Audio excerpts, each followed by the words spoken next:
Well, hello everybody. It's been a while since I've live streamed, and this time I've got like all new equipment. Well, hello everybody. Oh man, my phone's on. Hang on, let me kill that. So obviously, it's been a while. All right. Hey, Resident Alien. I see Vibes Aquatic. Thanks for joining. Sketty Nana. Thanks for joining. Hey, Resident Alien 86. I can see you on EV Mux. Your comments. So I fixed that problem. So now I can see it through Rumble. I can see it through everything. So that's pretty cool. I'm liking this. I'm just looking at what's going on here. So got a few people coming in. I haven't streamed in so long that it's probably going to be, not a whole lot of people in here. I'm hoping my audio and video both look good. I'm basically using almost an entirely new setup. Um, I'm using a Raspberry Pi 5. It's an 8 gig RAM, and I have a SSD. What is it called? MVE uh, hat on it with an MVE drive with an SSD card, and it works freaking really well. I'm surprised. It's working better than my laptop was working. Thanks, Vibes. Glad my audio video is good. I was doing some extensive testing. You probably saw me pop on a bunch of times testing this thing, so finally got it up and running. So I've got of course, my Raspberry Pi 5. I think I've live streamed once with that. At least just playing around with it. Then I've also got a new mic that my wife, it's a mic and a boom that my wife got me for Christmas. Cosmin, what's up? People are getting rich from Killies. Yeah, I don't think so. I wish. I'm working on it, but I think uh, I think it's your internet connection. What's wrong with my internet connection? Oh, it's grainy. Interesting. Well, it might be, it could be a bunch of things here. I've changed up so many things that it might be the Raspberry Pi. Shouldn't be my internet. That's the one thing it shouldn't be. Uh, Video just froze. Wonderful. Okay. Wonder if I can do something here real quick. Stand by. I might have some of my settings too high on my what do you call it, on my actual video camera. I have it turned up pretty high, and I'm using equipment that barely works. So let me try if I can turn my video feed down. So give me a second. I gotta find the setting. There's a setting in here on my camera. So I guess we're still testing a little bit. Yeah, okay. Let me turn my video quality down right to there. Let's see if that makes a difference. Okay. Just lagging. Is my voice lagging the video? If it is, then I can switch over to the camera for now until I can figure that out. But just let me know. Anyhow, so I got a new camera and also using a old video camera for the stream. It's the first time I use this video camera. It's the same one that Tommy uses, the old Resident Alien 86. Used to be uh, Silver Creek Aquatics. I think it was Silver Creek Animals for a while too. But anyhow, he has the same setup, same camera that I do. So he helped me at least verify that I can. Uh, it's better now, but it's lagging. Okay, well, is it my voice lagging? Is that the problem? Because that could be an issue because I'm using a mic and then I'm using my video camera separate. So they might not be synced up right. And if it is, I can just switch to the videos audio for now. But anyhow, so he helped me at least verify that it would work on this system. Video is pixelated a bit. Wonder what's going on. I'm using a video capture card too, so I've got tons of new stuff going on. I'm trying to think what else I could do. Let's drop down. Look at my video here. I'm not sure what you guys see whenever I'm playing around with it. It might mess up while I'm doing this. If it does, I kind of understand that. It should kind of mess up because I'm over here jacking with it while it's running. I'm trying to find a setting where I can. Let's see. Maybe it's down here. Nope, that's not it. I haven't used this camera in quite a while. I like this video camera, but obviously I'm not real quick at trying to figure out where my settings are at. That's auto. I don't want that. I don't want that on. Where can I? Well, there's not much I can do, I don't think, on the fly here. Pre-recording.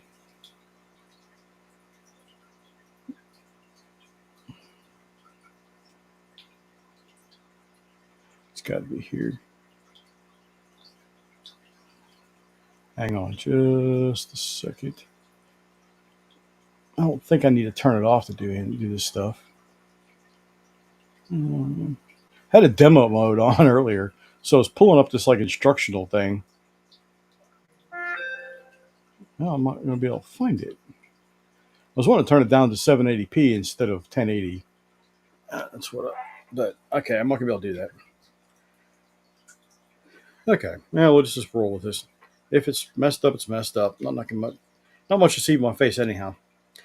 So yeah, Resident Alien, Tommy was helping me with my video camera.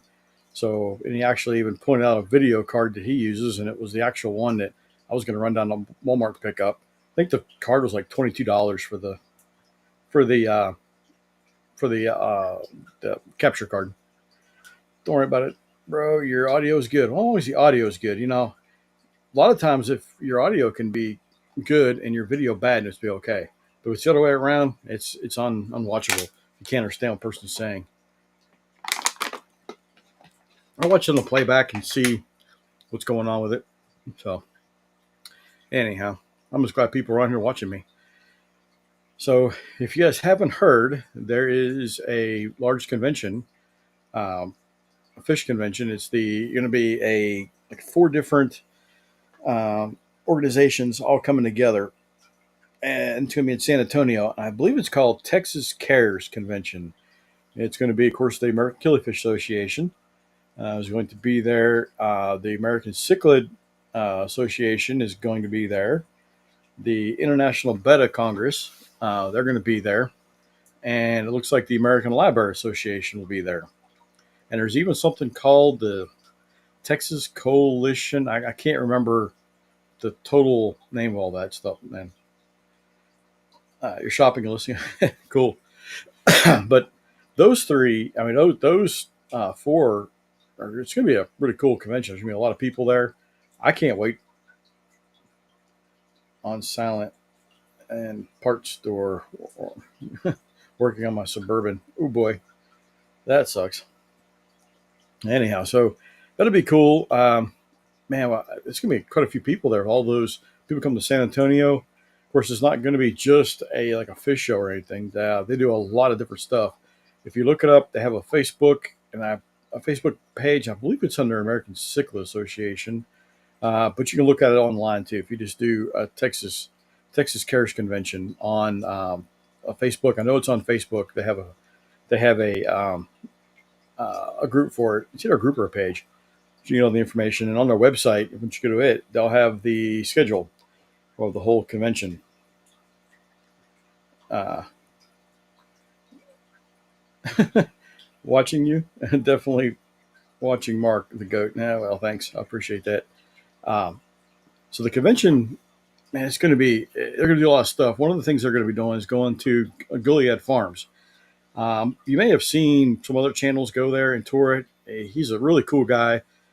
Breeds a lot of cool stuff. Uh, Basically outdoor greenhouses, big long greenhouses, and his methods and the way he, you know, kind of was, concerned about conservation and things like that is really remarkable.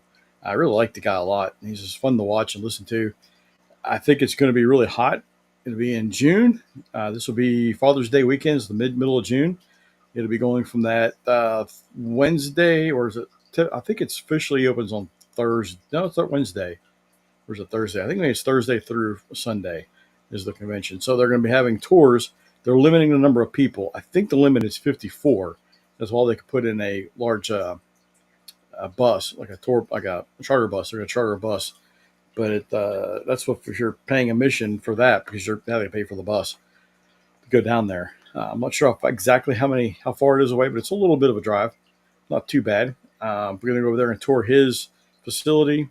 He's kind of I like the guy a lot because he has snakes and stuff living in his greenhouses, and I know snakes are not a thing for a lot of people. But me being like a herpetologist, whenever he's just removing some of these rat snakes or hand feeding some of the water snakes, some of the calls or some of the dead fish and things, it's pretty cool. I really appreciate that.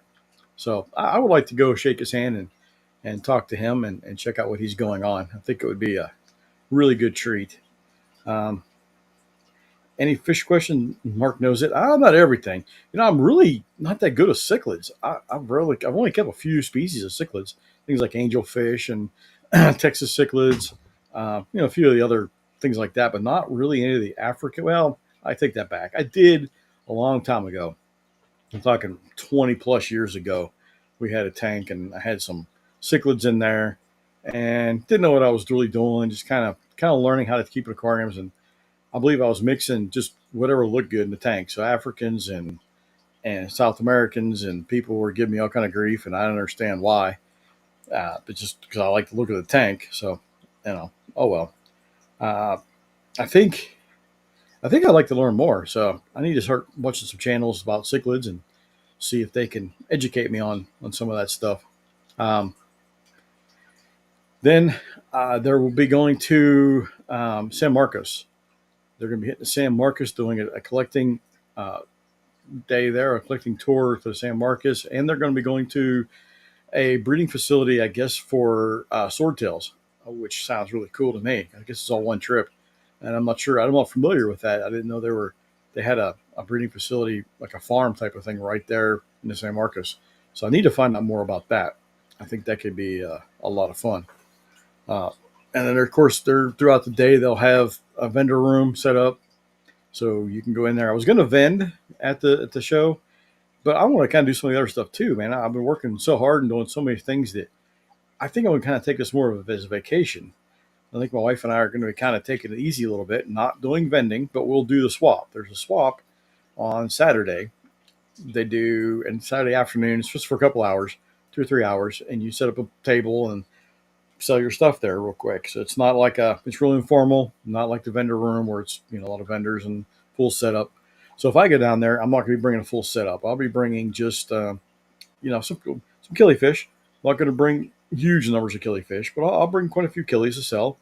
And my wife will bring a lot of her artwork and her mugs and things like, what do you call it, mouse pads. Like she made this one for me. Of course, this is not snake, not fish related, but if you look at some of these real close, you probably won't be able to read anything on here, but you might actually. I don't know. I don't real still maybe, but I made each one of these images basically for a calendar one year because there's 12 species of snakes in Texas and there's 12 months in a year, so it was pretty much on cue. Mark has been working hard year round. Oh yeah, I don't stop. I got so many other hobbies and stuff like the snake things, and I'm trying to breed as many killifish as I can, and keep a wife happy and keep a household going and a full time job. So yeah, there's a lot of things going on at one time. That's why I can't live stream very much.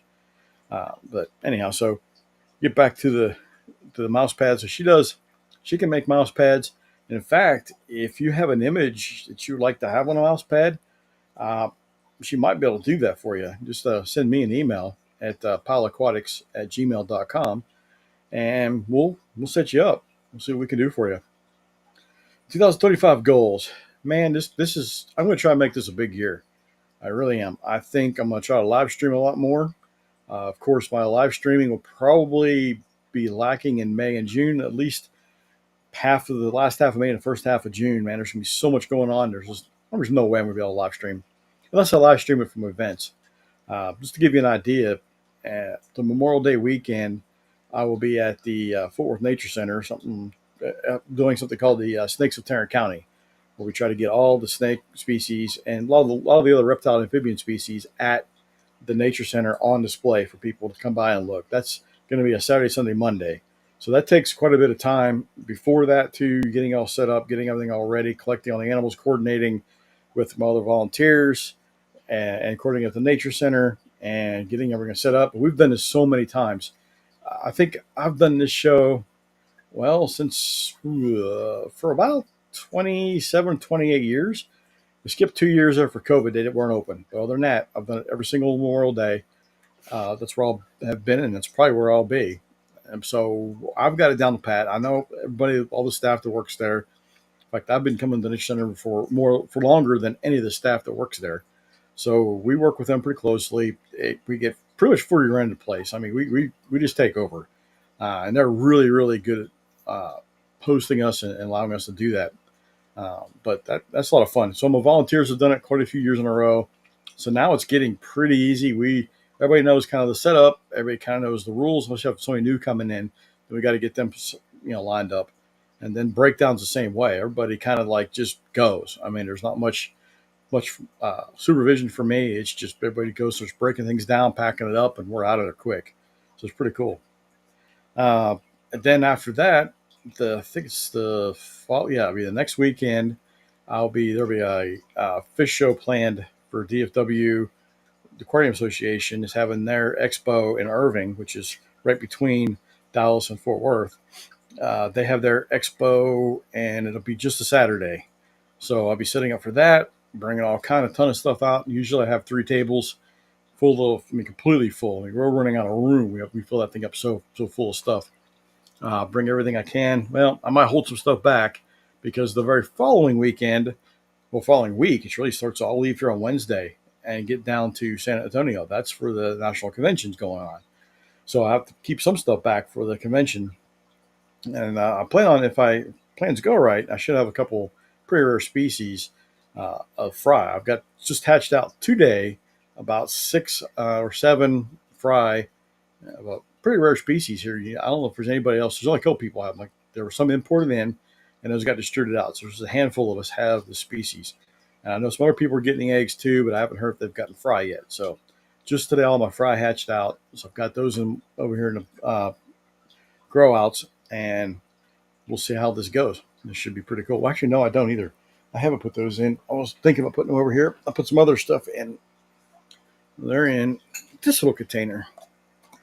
Let's see how many I have. I didn't even get a chance to look yet how many actually I had. Let's see. I got 1, 2, 3, 4, 5, 6. Yeah, moving around on me. It looks like I got a half a dozen. So I got six viable fry, all looking good. They've got some vinegar eels in there because one hatched out early and a couple days early. So what I'll do is I'll get some vinegar eels and drop them in that with them, so I don't have to set a whole nother enclosure up, ahead of time. And then what I'll do is the vinegar eels will stay alive for like a week inside that container, so I don't have to worry about them dying and contaminating it. So if you were to put something like dry food or something like that, which they'll eat, I'm sure. I'm not 100% sure, but I'm confident they could get them to eat some dry foods. What will happen is some of the dry food might settle to the bottom and rot. And that's the last thing you want to do. That'll kill your fish. That'll kill fry out pretty quick in a small container like that. Hey, Empire of Dirt Aquariums, Jeff Kane. Hey, welcome. Listening on the drive to the next service call. Sounds like a lot of fun. Which rare species are you talking about? Man, I knew you were going to ask me. And it's one of the ones I haven't memorized yet. Hang on, see if I can pull it up here real quick. I can't pronounce it, but I can probably pull it up. I have a whole section of notes on the species and how to keep them. Nema Panchex, Malzani, Lola location. So there you go. Those are pretty cool. They're not super spectacular, colorful. Get some color on them. They're a neat fish, but it's just kind of neat that they're pretty rare in the hobby. In fact, I did talk to through Facebook. I got a message from one of the guys that actually collected these a long time ago on a location that was one to Europe somewhere. But the location, him and a friend went and collected them. He said his friend went back to that same location, and now it's nothing but a rice field. So things like that are happening. So it's nice to have these cool fish, around like that. So I feel pretty fortunate to have that. And then I have things like, what was it? Tie-dye. Is it fundamental panchecks, I believe, tie-dye? Why am I blanking on that? No, weird how you get here and all of a sudden you just blank out. Oh, Cali Panchecks. I knew that didn't sound right. That's a Cali Panchecks tie-dye. That's another one. It's pretty cool fish. Those two are kind of rare. And I got some other stuff that just I haven't seen around here. So it's one of those things in the hobby. It may not be rare, but in the Dallas Fort Worth area, it might not be very common. So that happens a lot. Where we have things here, everybody's got them. Everybody's breeding them like crazy. Everybody's kind of like, okay, and I'm trying to really breed them anymore. And then you find out somewhere like in the Northeast, they don't have any up there, and they're like, going, "Whoa, you got those!" And they're just dying for them, and vice versa. It happens all the time. So a lot of the clubs will try to take and find out what species that another area doesn't have, and they'll put together a box and they'll ship them to that club, so they can divvy them up or however they want and sell them off, raffle them, whatever, not raffle them, but auction them to get them into the local area, which is pretty cool. Uh, Field furnaces out until 2:30 a.m. last night, at 8 a.m. this morning, and have many more to go. That sucks. Hey, by the way, I'm on call too for work. So if my phone goes off, I'm going to have to mute you, put it on hold, and answer the call and get out of here pretty quick. So I'm feeling you. But sometimes I get call outs like all day. I might be gone 16 hours straight on a weekend day, or I might not get any call outs at all. So, cousin. Oh, nice. I wanted those too, but they were spoken for already. Sorry, man, I beat you to it. But hey, looks like I got some fry coming. So now the hard part begins usually. Getting them to lay eggs and getting these to hatch is not the hard part. The hard part usually is raising the fry. So if I can get the fry up, then I'm going to have some available. I definitely plan to have some of these available if they're big enough uh, at the national convention for sure. If I'll hold them back for that, and I'm hoping I have enough time because that's still 6 months away or more, 6 7 months away. I have time that I could raise these up and put them in the show. They actually could be showfish, and that brings me to the other thing I'm doing. I am going to be working on building another rack. I took down a 75-gallon aquarium. It was a native looking. I mean, it was everything in that tank had came from the Brazos River drainage area. So that was a really cool tank, but I really didn't have anything going on in it. It just wasn't doing anything for me. I was like, this is kind of all right. Um, and I was like, man, I could use another rack. So I'm going to put another 4-foot rack up, and I'm planning on maybe videoing that. Let's see if I have time to video it while I'm building it, because I'm not in a big hurry for it. But it might be fun to show everybody how, it seems pretty simple. You build a rack, you put tanks on it, right? I mean, how hard is that? But when you start doing it, you realize there's a lot of steps involved. You've got to get the rack, a proper rack, build it, and then make sure something down on the bottom of the rack, because the racks I'm using have wire underneath, and each shelf is rated at 1,500 pounds capacity. I have another one of these shelves, and I like it, so I'm going to use that. And then so it's just got wire on top. So to keep putting a tank on top of just the wires like that's kind of weird. It not really a good idea. So what I do is I'll take a piece of quarter-inch sheet, a quarter-inch plywood, cut it, spray paint it, lay it on top. Or I've done it with a couple other tanks too, is to use some foam underneath of them, yoga mats, or I've used those mats that kind of like fit together for like a floor, like a gym floor. I might even look at Tractor Supply and see if they got any stall mats. I don't know what they cost or what they're like, but they're kind of a squishy material too. And see what's going to be most cost effective and what's going to work the best. So I got to figure that out. So after I get that, then you got to buy the tanks. So you got to wonder, do you want to go full retail price like what is it Petco or PetSmart has, or do you want to go on like Craigslist or Marketplace and buy a bunch of used tanks and you run the risk of them leaking? I got a bunch of 5-gallon aquariums one time at a good price, but almost half of them leaked. So I resealed some of them. I still have a couple in my storage unit that are resealed. But What I'll probably do is wait for a sale. Since I'm not in a big hurry, one of those bigger groups, Petsco, PetSmart, or there's another one here in the area. I forget what's the name of it. One of those almost always has a half off sale going on. So I'll pick up some tanks, and I'm thinking right now probably go with 10 gallons. Do the 12 10-gallon tanks will fit on that rack comfortably. I could put them on top if I wanted to. If I want 3 rows, so I can have storage underneath and storage on top. Um, that should work pretty good. But the top row, I might do 5-gallon aquariums, because as you know, some of these killifish are not real big. They're smaller fish. I have several species that are really small. And a 10-gallon tank seems to be a waste of space when you have such a small tank. Put small fish, I mean, for the tank. So I'll probably go for, put 10 gallons in there, and then five, well, I guess it'd be 8 10-gallon aquariums. And then I think I can fit 5. Yeah, I'm looking at this rack. Yeah, I think I can fit 5 of the 5 gallons, 5.5 gallons. So that would work out pretty good. That give me a lot of space. And what I would use that racking system for would be to put killifish in that I want to put in the shows. So whenever I'm raising these fish up, like these little guys over here, and I want a pair that it's going to be a really good condition, they're going to be young breeding pair that are full grown, full size, that have no defects on their fins. Fins have to be perfect. Coloration has to be exactly what you'd find in the wild. Those are your show fish. Those are the ones that are going to score the best points, because that's what they use for scoring. And you want ones that aren't scared of people. They're going to come right up to the front of the tank, display really well. If you have a little beautiful fish, it'd be perfect. But it's sitting in the bottom of the tank, and fins are all curled in. It's all scared, and the male and female are huddled back in the corner. That's not going to help you with points. That's going to hurt you. So you want those really big, flashy, full-grown, flashy fish with perfect fins. That's the idea. So if you put them in a bigger tank, then leave them alone. Put a lot of plant life in there, so lots of places for them to hide.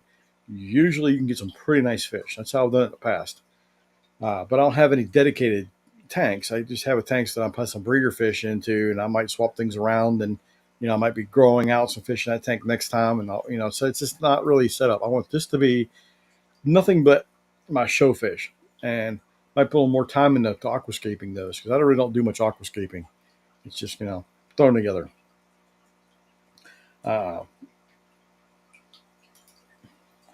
I have cardboard under tanks sitting on wire shelves. Yeah, cardboard work. I mean, that would be just got to be something a little bit.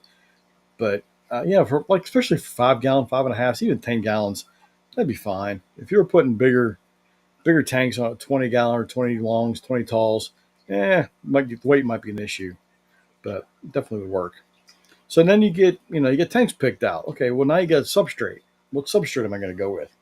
Man, I've tried all kind of different substrates, and I'm still kind of debating on what I want to do. Do I want to go with like a dirted tank with sand, dirted tank with gravel, dirted tank with a little bit of both, gravel and sand? What kind of sand? If you're going to use sand, you got playground sand. I can get down to the creek down here and get some sand from there. I could use pool filter sand. I could use the blasting sand, and I've used all those. Or I can even use something new I found that it's kind of like something I've similar used, and it's decomposed granite sand. And I found that at HEB, the grocery store we have here. It's a bigger chain, and basically it's granite that's crushed up really fine into sand. So that might be where I go, but I haven't decided yet. I can even do bare bottom tanks. I've never done really bare bottoms with the Killies. I know a lot of people do it, so I might go bare bottom. And if I go bare bottomed, then I'll need to, be cleaning the tank up more. But if I put something in there for them to spawn into, it really helps isolate down where you're wanting the eggs to lay. They don't just lay them in a substrate somewhere. And if you don't have really dense plants, they have to lay their eggs where you command them to lay. So that can be helpful. But then your water changes, go up a little bit. You don't have that substrate to really capture all that debris and things in. So that can be a problem. Right now, I might do a little bit of mix of all of it, or at least some of it. Oh no, something else I could even do. I could do like the aqua soils, and I haven't really messed with aqua soils at all. So I really don't know much about them. Um, I just looked at one of my tanks where it was kind of looking all cloudy and not looking great. I got a feeling that the air might be messed up going to it. I have to take a look at that when I get off here. I don't know why it just caught my eye. I've been in here working all day long. I hadn't even really paid attention to the aquariums that much over that side. But anyhow, I digress. Um, let's see. Where are the comments going on here? Decomposed granite is amazing stuff, but I can also be very cloudy. It is super rich in minerals for plants. I rinse the daylights out of that stuff.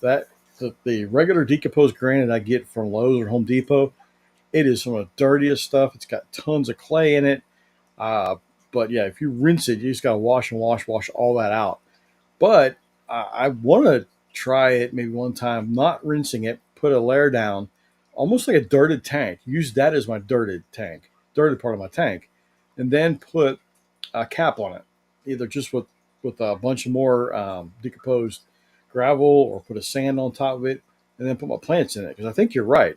I think if I don't wash all that nutrients away, all those minerals, I have a feeling that would work really well. But you know, oh well. Like all the aquariums behind me are all decomposed granite. Most of the tanks in here, I've used a lot of decomposed granite, and I've washed a lot of that stuff. It is a pain. I need to come up with like a system where I have a screen and I can put all my gravel, in the raw gravel in that screen over top of some kind of basin and just wash it that way. The way I've been doing it is a 5 gallon bucket and shoving a really good jet nozzle I've got, turn the water way up and just blast it all down there. Just keep shoving it down all the way to the bottom, roll it around, pour it out. Oh man, it takes a long time. Uh, what did our resident alien say? That should be perfect. I've done the same with a couple of tanks. Hey, good. I'm glad you've already went down that road and proved it works. So, yeah, once you get the substrate figured out, then you're like, okay. And of course, this all takes work and time. So this is not just something real quick. Especially you're washing all the sand out. I'm not sure if I'm going to do not rinsing part of it and then capping it with these tanks. Although I could, there's really no reason I couldn't. I just need to get a bunch of plants. That's another thing. You got to come up with plants. What kind of plants you're going to put in all these tanks? You got at least a dozen tanks, and if you're putting a lot of plants in there, that starts sucking up a lot of money and a lot of resources trying to find just the plants. But so after you get all that done, then you still have lighting to worry about, and there's a million ways to do lighting, and there's a million opinions, and a lot of the killifish people don't like bright lights on their killies. I kind of like a medium light. I mean, I have some that are pretty high lights and it doesn't seem to matter. I'm sure there's species out there that absolutely matters. So I've got to figure out lighting. I've seen some new lights that are they're probably going to be too bright. So I keep going back and forth. And I can't remember the name of these. There's a really cool shop around here called Aquaterratopia. They sell all sorts of stuff. They sell tons of carnivorous plants. They've got some orchids, some jewel orchids. They have just tons of house plants. And then you walk around and they've got uh, isopods are selling, tons of aquatic plants too. I mean, their aquatic plants are a little bit expensive, so I don't like to go there. But everything from red root floaters, frog bits, and all the anubiuses, and man, they have a huge selection. Then they have saltwater corals, saltwater fish, freshwater fish. They even have some really cool African oh, mud skippers that are pretty cool. Unfortunately, they're selling turtles too, and I wish they wouldn't do that. Really, the red root sliders and things. It takes a special person, a special setup to really thrive with a big turtle like that. Let's see what's going on in chat here. Our resident alien says, if the lights you have are too bright, just drown the bitches out with the guppy grass or something. That usually is what happens with my tanks. I usually have losing plants because the duckweed gets so freaking thick on top, and I get behind, I'll turn it off, and next thing you know, my plants are all dying. But that can be fixed with a little bit extra work. Um, Let's see. My first option: don't listen to that vibes guy. Hey man, if anybody that's got experience with it and it's actually done it, I like to listen to those people. The people that comment or make opinions that have never actually done what they're talking about. Yeah, I listen to them, take their opinion in their consideration, but it doesn't hold nearly as much weight as somebody that says, "Hey, I've done this. This is the way I've done it. This is how it worked or did not work for me." That's something to at least pay attention to. So that I think that's much more valuable than to somebody going, "Hey, you should do this or do that because someone else did this or that." That's not the way I work. Uh, Anyhow, so this place has got they sell the lights too that they put over top of all their plants. On the back, they have a pond area uh, for pond plants, and they have koi and goldfish, and they even sell blackworms now. He gets blackworms when he can. He's trying to learn how to raise the blackworms. Walked in there and started talking to him, and he was real helpful, showing me how he's doing blackworms. He's having troubles getting them to breed or to reproduce. He can keep them, no problem. They just can't get them to reproduce really quickly, which kind of they don't really produce really quickly unless you have huge, huge area and huge numbers of them. Like the guys that actually raise them for profit, they have these big giant ponds that they do things in. So that's how they do it. But I've got some ideas that I'm going to maybe incorporate from what he's doing, and you can keep them outside, so that's not an issue. But hey, Brandon West, hey, how you doing? Thanks for joining us. Um, yeah, so those are kind of some things I'm thinking about doing, expanding my outdoor area too. But anyhow, back to my rack. Let's see where we at now. We got lighting. Oh yeah, now you need some kind of filtration or something. I mean, for these tanks, what are you going to do? You're going to put, over the hang on a back filters on each one of them? No, that's not going to happen. I can almost guarantee that. Um, but what we'll probably go with is air. Uh, Either just air, it's an air line going into the tanks that just blows air. Maybe you put a what do you call it, air stone end of it. I mean, I don't know yet. I might even put there's some really cheap little micro filters that I've bought. Wish I had one available. They're really cool. I resell them too, but I might do the little. It's like a sponge filter and a box filter kind of combined together. So on the bottom, it comes with these little gravel. It's basically all it is gravel on the bottom. It's only about that area is only about this tall. Overall, the whole thing is about that high. So part of it is a little bit of gravel on the bottom, and then you have a little bit of what do you call it? The foam mesh foam stuff. Why am I drawing a blank? But anyhow, so you know what I'm talking about. Sponge material. So it blows air in through the center. It goes down through the rocks and back up through the sponge and back blows back out the tank. They're very compact. They're small. They're easy to hide, and they're pretty cheap. I can get them really cheap online. So I might fill them full of that just to do something a little different. The other tanks in here don't really have any filtration. They just have air going to them because it comes on the next problem. Killifish like to jump, so I've got to do something to keep them contained in the aquariums. So I'm going to need lids. So I'm going to have to cut a bunch of lids. And the lids and stuff I use is just the stuff a lot of people use. It's the material they use for a greenhouse. It's double walled, about that thick or so. You buy it by the big sheet, you cut it down, makes a bunch of lids really quick. So that's another cost. The stuff's not free and it's not real cheap. Even though somebody told me there's a place on Facebook Marketplace here, a guy that sells it relatively cheap, at least a lot cheaper than the Home Depot or Lowe's here does. So I might look for that. So each one of these steps, well, the air, it's, how do you get the air into the tank when you have a whole rack? Well, there's a cool manifold systems that I use on all these. It's just a PVC pipe. You drill holes, you tap them with a valve, and you hook an air line to it going into the tank, and you hook that to the top. Coming in on the end, all I do is just take a air line and shove it in the end. I mean, just drill a hole that's tight fitting and shove it in there, and it doesn't pop back out. It stays in there. Works great.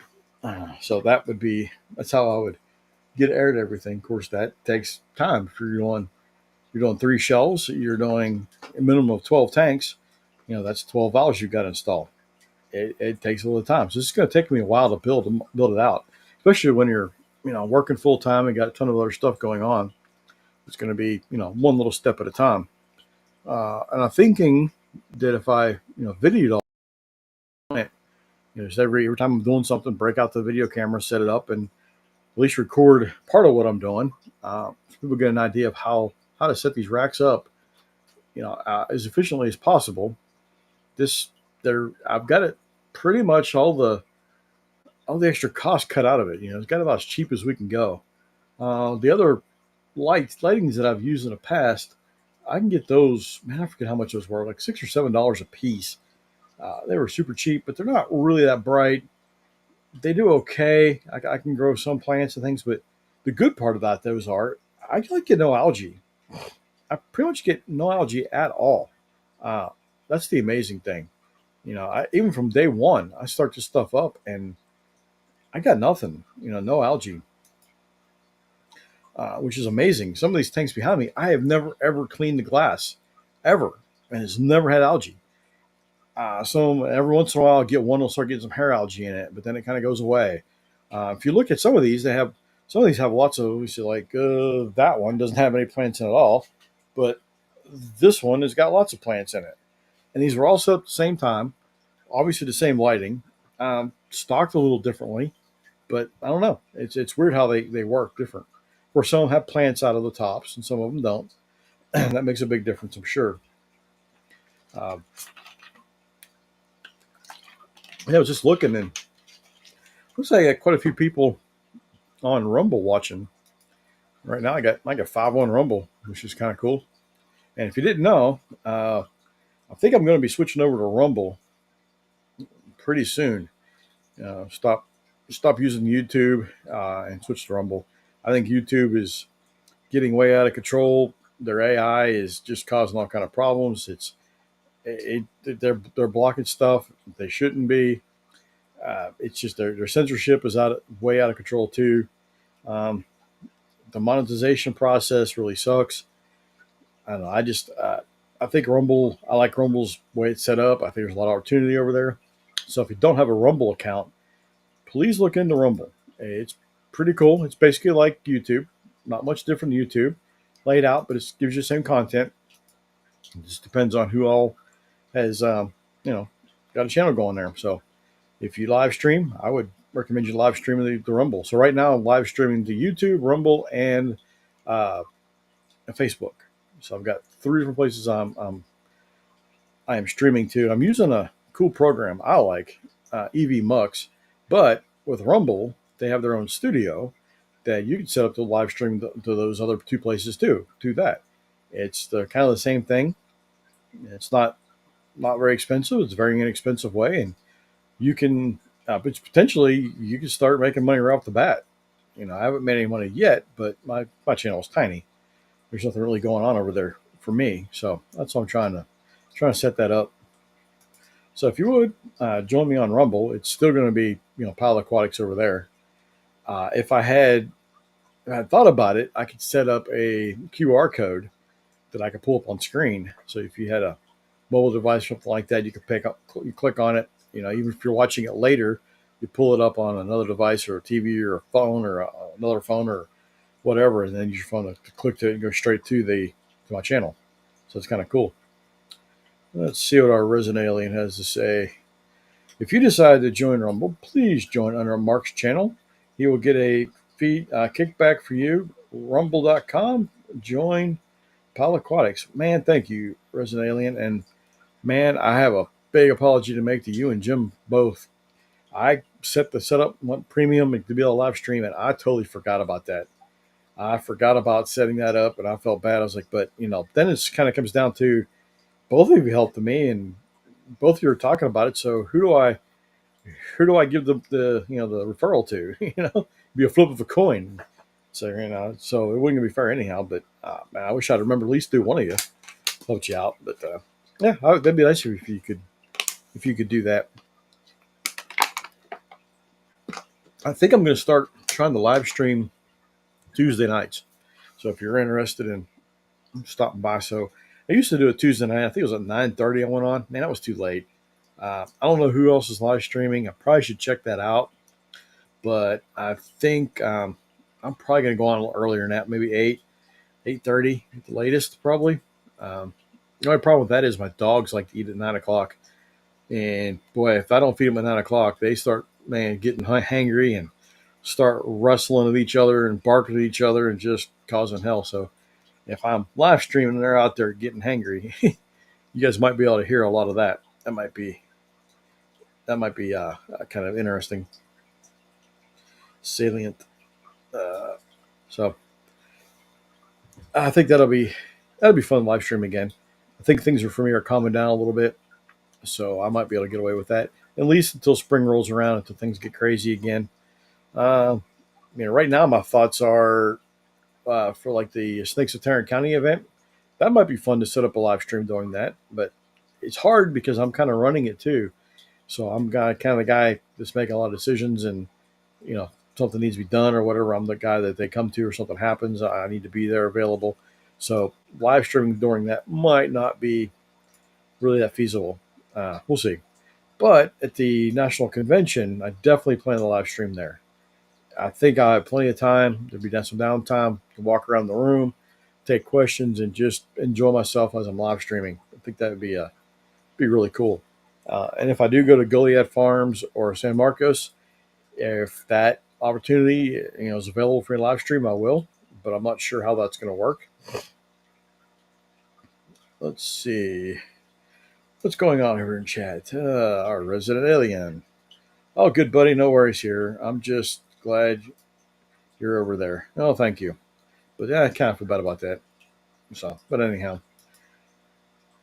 not sure what time Jesse is. Probably earlier because he's on the East Coast. It all sounds great. Okay. I'm such a small channel. I'm definitely not going to step on anybody's toes. um, so, yeah, we'll see. Hanging out with Mark in person is amazing. Thank you, Vibes. Man, we really, really, I wanted to go out and do some wild collecting this year, but there was just no time on my schedule. It never worked out. I hardly got to go out at all, even the last minute stuff. So, people want to go out with me, but a lot of times the way my schedule is, I don't know really what's going to be happening from, that evening, even if I'm going to be able to do anything. So I don't want to schedule somebody and then have to cancel and then have to schedule, reschedule, and cancel again. So a lot of times I just don't schedule. I just go. It might be all of a sudden go, hey, my plans got changed. I've got a few hours I can go out and do something, and I just grab my stuff and go. There's just no time to invite anybody or anything. But hopefully, maybe this year I can get with you and a bunch of other people, get out more. But man, I think that's wishful thinking. But if I can pull it off at least once, I think I'd be really happy. I know there's a really cool place I want to take Tommy to, and a few other people in my area. That it's just, man, it's amazing. Tons of wildlife. Uh, it's a wildlife management area, and I go out there every time I go out there. It's so much fun, so much wildlife. If you're a birder, you'd just be going nuts when it's nice. The last time I went out there, it was super dry. We're kind of under a drought, and some of these big ponds that they use for filtration, for water filtration, they really dried out. Man, it was kind of sad. The whole front area was dry. I had to go way to the back before you started seeing water. But did see some gators and saw some wild waterfowl. But the waterfowl was even pretty sparse. I've went out there before, and it's like every pond is almost covered with some type of waterfowl. You got all the wading birds, and like the snipes and stuff like that. And yes, there are real snipes, and snipe hunting is real. Just the way people mess around with other people, that part's not real. But there is such thing as snipe hunting. Uh, yeah, that place is just amazing. You can take a dip nuts out there, or even go fishing and wade through some of the little. There's like a creek in the back. That's a pretty cool place to wade through. The mud can get a little bit deep in some areas. You have to be kind of careful where you're walking. Of course, when you're out there, you don't know where the water level is going to be, or where they're going to be channeling water. They obviously manage it because they've got these big valves between them and big dams that they let water go between certain ponds, and they regulate it somehow. But this water comes out of Dallas, and it comes down to the Trinity River. So if I don't know if you know, there's a East Fork and a West Fork of the Trinity River, it comes out of goes right through both cities, and it comes down to like Waco, right around Waco area. They come back, it comes back together to form just the main Trinity River. So you got one on Fort Worth and one in Dallas. So the one that goes through Dallas, by the time it goes through the Dallas area and comes out the back, there are so many contaminants in it. It is really unhealthy. It is pretty bad water. So what they do is they pump some of that water out of the Trinity River into these big holding ponds, and they're not real deep. It looks like when it gets real dry, you can see there on the edges there's like a moat around it almost. It's really deep there, but in the center of it is only several feet deep. It's a couple feet deep. So you got all these lotus that grow, huge areas of lotus. Just it's a shallow area of so much plant life, so many arrowheads, Amazon swords. You've got what are those called? Spider lilies, and man, just the plant life is insane too. In the springtime, it's awesome. All this stuff's coming up. All these fish are in the water. Tons of gar in there. Sometimes they'll drain one out, and the gar all get caught. And it's kind of sad. There's hundreds of 3 to 4 foot long gar that are caught. Like usually long nose gar and short nose gar, or spotted gar and long nose. Usually in there, but then they even have bowfin in that area. Tons of bowfin. Nearby, there's a cool place you can get tons of pickerel, bowfin. There's even bluefin killifish, which aren't supposed to be in Texas. They're supposed to be in Florida, kind of on the East Coast, southeast area. But there's tons of killifish, of the bluefin killies there. There's just tons of all kind of stuff.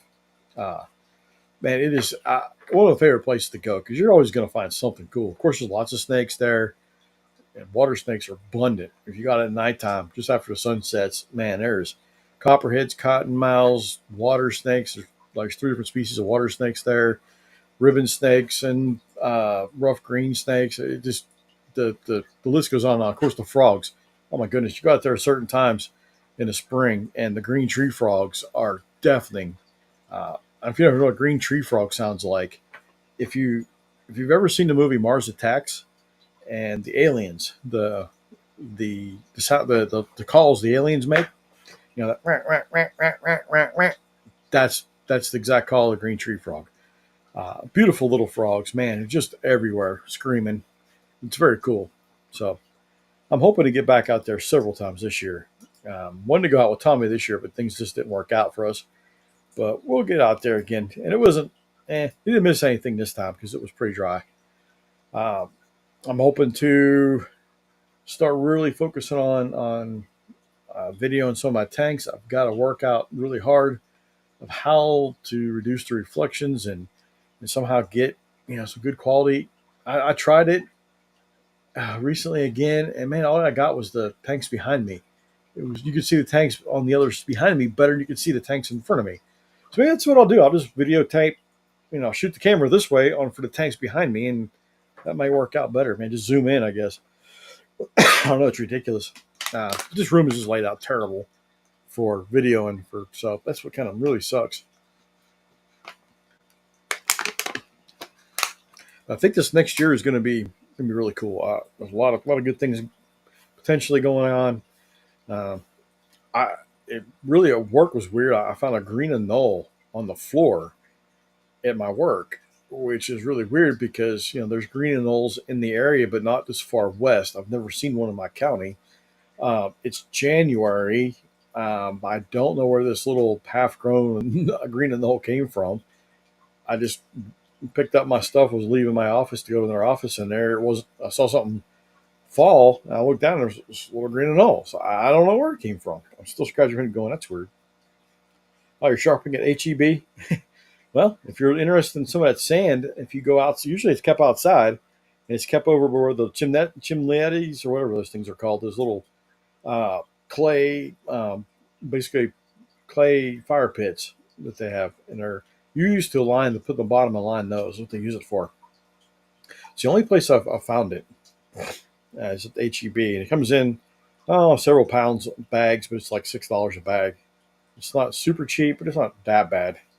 A bag could probably do 2 10-gallon aquariums. Probably depends on how thick you get it. I guess I don't know. Haven't really tried to using it much yet. I've got it. I rinsed some of it out to see how bad it was. It's not too. It's definitely not clean, but it's not too dirty. So I think it's going to work out just fine. I could rinse that out and put it in my tanks. So yeah, take a look at that if you're over there.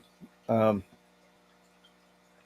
so yeah, I think this year could be pretty cool. I just got to man, I want to find more time to get out in the field. There's also a NANFA, the North American Fishing Association. No, yeah, North American Fish Association. No, North American Native Fish Association. That's what it is doing their field meet in Kentucky. I forget what city. It's in the west side of Kentucky. I think it's the northwest area. No, it's on the west. Maybe it's the central west, but it's in that area. Man, that is a cool event. I went there last year, and basically, they have some talks and things like that, but mostly it's centered around going collecting, going out in the field and looking for stuff. Man, I'm going to miss that. It's right there in June too. It's going to be just too much going on. There's just no way that I could do all this back to back. And my coworker, well, there's two of us back each other up at work. We were passing on a vacation schedule. He's got more seniority than me, so he ended up picking that weekend. Well, the days before and the days after that weekend to be off. So if I was going to go up there, I'd have to make it clear over to Kentucky, which is I think it was I don't remember. I don't remember how far it was, like 700 miles or something. But I would have to make it like Friday night after work, go over, make it all the way to Kentucky, and then Sunday night, drive all the way back and be ready for work in the morning, Monday morning. So that's really not going to work, especially with all the other events going on. No way I'm going to make that. And I kind of bummed out because that's a really fun event. And there's some other cool killifish keepers that are kind of in the Kentucky and Tennessee area that I'd have to see where they're at in relation to where I'm going to be. And so it might have been cool to hang out with them a little bit too. But I think I'm going to miss out on all that, which is kind of a bummer. I know it's just kind of a weird time to go live. uh, on a Saturday. I've never done a Saturday afternoon. But the only reason I'm on, going live right now is I was cleaning the fish room up here and need to take a break from that. And I'm on call, so I really can't, venture too far from home. So I thought, I'll just jump on and hopefully not get, have work call me and ruin my fun. So, nope, looks like I made it through without being called out. Of course, it's extra money. I like get extra money and can drive around. Sometimes I get called out to offices that are a couple hours away, and I like driving. So to get paid to drive, that's a pretty good deal for me. And it's their car. They pay for the car and pay for the gas, and so hey, I don't complain. It's a cool deal. Well, if anybody has any questions, it'd be a good time to ask because I think I'm going to wrap this up here real soon. We're coming up to an hour, and I need to get back to cleaning, and I probably should do some water changes. But of course, being on call and trying to do water changes, yeah, you could do small water changes, but I don't want to change out the bigger tanks like 75s or 100 gallon. I mean, the 90 gallons or the 150. It's kind of get myself in trouble. It takes too long to fill them back up, and I need to get out of here. But I need to take a look at that 10-gallon aquarium over there and figure out what's going on with that one. It looks something, I don't know. If you've done this long enough, you can look at a tank and go, that doesn't look right. So that's where we're at right now. I'm going, that looks funky. I don't know what's going on. Anyhow, well, thanks for everybody for stopping by and saying hi. I appreciate it. So if you're looking for me on Tuesday nights, I'll see if I can come up with a cool topic. I might pick a particular type of killifish and do a little research if I have time, and we'll kind of go over, what I got going on with it, or where it lives and how you keep it and all that good stuff. That could be kind of fun. Heck, we can even do some research together right here on the live stream. Just I'll pull up a secondary screen or share my screen and show you how I do my research and put some of the websites I go to, and that could be very informative. I mean, I think sometimes knowing where to look for the information is more important than memorizing the information. As long as I can easily and quickly get information I need, I don't need to memorize so much stuff. So I think it's very worth it. Skitty, it was a great event. You talk about sounded really good. Take care. Oh, the event. Okay, the event you talked about. Yeah, thank you. I appreciate that. And well, have a good evening, guys, and happy New Year.